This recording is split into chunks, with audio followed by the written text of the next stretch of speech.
ایک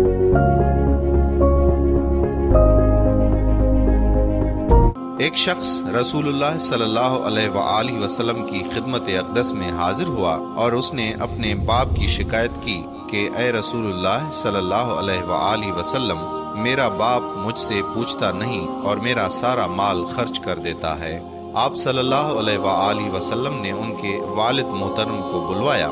جب ان کے والد کو پتہ چلا کہ میرے بیٹے نے رسول اللہ صلی اللہ علیہ وآلہ وسلم سے میری شکایت کی ہے تو دل میں رنجیدہ ہوئے اور رسول اللہ صلی اللہ علیہ وآلہ وسلم کی خدمت میں حاضری کے لیے چل پڑے۔ چونکہ عرب کی گھٹی میں شاعری تھی تو راستے میں کچھ اشعار ذہن میں کہتے ہوئے پہنچے۔ ادھر بارگاہ رسالت صلی اللہ علیہ وآلہ وسلم میں پہنچنے سے پہلے حضرت جبرائیل علیہ السلام آپ صلی اللہ علیہ وآلہ وسلم کی خدمت اقدس میں حاضر ہوئے اور فرمایا کہ اللہ سبحانہ تعالیٰ نے فرمایا ہے کہ ان کا معاملہ بعد میں سنیے گا، پہلے وہ اشعار سنیں جو وہ سوچتے ہوئے آ رہے ہیں۔ جب وہ حاضر ہوئے تو آپ صلی اللہ علیہ وآلہ وسلم نے فرمایا کہ آپ کا مسئلہ بعد میں سنا جائے گا، پہلے وہ اشعار سنائیے جو آپ سوچتے ہوئے آئے ہیں۔ وہ مخلص صحابی تھے، یہ سن کر وہ رونے لگے کہ جو اشعار ابھی میری زبان سے ادا بھی نہیں ہوئے، میرے اپنے کانوں نے بھی ابھی تک نہیں سنے، آپ کے رب نے وہ بھی سن لیے اور آپ صلی اللہ علیہ وآلہ وسلم کو بتا بھی دیا۔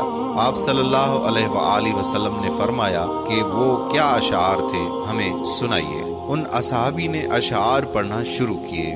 آپ کو ان کا آسان ترجمہ بتانے کی کوشش کرتے ہیں کیونکہ جو اشعار تھے اور جس اعلیٰ پائے کے تھے اور جو جذبات کی کیفیت تھی، ان کی صحیح ترجمانی اردو میں کرنا مشکل ہے۔ بہرحال اشعار کچھ اس طرح سے تھے کہ اے میرے بیٹے، جس دن تو پیدا ہوا ہماری محنت کے دن تب سے شروع ہو گئے تھے۔ تو روتا تھا، ہم سو نہیں سکتے تھے۔ تو نہیں کھاتا تو ہم کھا نہیں سکتے تھے۔ تو بیمار ہو جاتا تو تجھے لیے کبھی کسی طبیب کے پاس علاج معالجے کے لیے مارے پھرتے تھے کہ کہیں تجھے کچھ ہو نہ جائے، کہیں مر نہ جائے۔ حالانکہ موت الگ چیز ہے اور بیماری الگ چیز ہے۔ پھر تجھے گرمی سے بچانے کے لیے میں دن رات کام کرتا رہا کہ میرے بیٹے کو ٹھنڈی چھاؤں مل جائے۔ ٹھنڈ سے بچانے کے لیے میں نے پتھر توڑے، تغاریاں اٹھائیں کہ میرے بچے کو گرمی مل جائے۔ جو کمایا تیرے لیے، جو بچایا تیرے لیے، جو کمایا تیرے لیے، جو بچایا تیرے لیے، تیری جوانی کے خواب دیکھنے کے لیے میں نے دن رات اتنی محنت کی کہ اب میری ہڈیاں تک کمزور ہو گئی ہیں، لیکن تو کڑیل نوجوان ہو گیا ہے۔ پھر مجھ پر خزاں نے ڈیرے ڈال لیے، لیکن تجھ پہ بہار آ گئی۔ میں جھک گیا تو سیدھا ہو گیا، میں جھک گیا تو سیدھا ہو گیا۔ اب میری خواہش اور امید پوری ہوئی کہ اب تو ہرا بھرا ہو گیا۔ چل اب زندگی کی آخری سانسیں تیری چھاؤں میں بیٹھ کر گزاروں گا۔ مگر یہ کیا کہ جوانی آتے ہی تیرے تیور بدل گئے، تیری آنکھیں ماتھے پر چڑھ گئیں۔ تو ایسے بات کرتا ہے کہ جیسے میرا سینہ پھاڑ کر رکھ دیتا ہے۔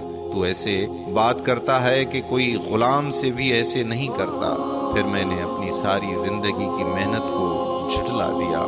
میں تیرا باپ نہیں، تیرا نوکر ہوں۔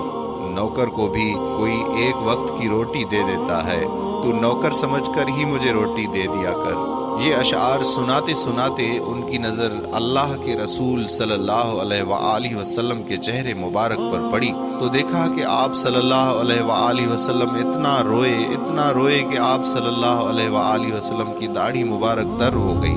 آپ صلی اللہ علیہ وآلہ وسلم جلال میں اپنی جگہ سے اٹھے اور بیٹے کا گریبان پکڑ کر فرمایا کہ تو اور تیرا سب کچھ تیرے باپ کا ہے، تو اور تیرا سب کچھ تیرے باپ کا ہے، تو اور تیرا سب کچھ تیرے باپ کا ہے۔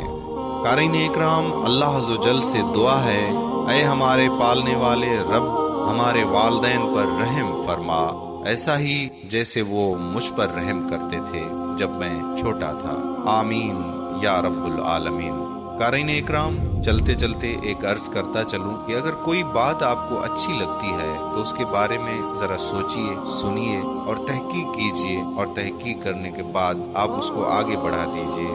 ہو سکتا ہے کہ آپ کے ایک شعر سے یہ بات کسی کے دل میں اتر جائے اور وہ اپنے والدین سے محبت کرے اور ان کا احترام کرے۔ آپ کو بھی اس جزائے خیر میں شامل ہونا ہے تو اس کو ضرور شیئر کیجئے۔ جزاک اللہ خیرہ۔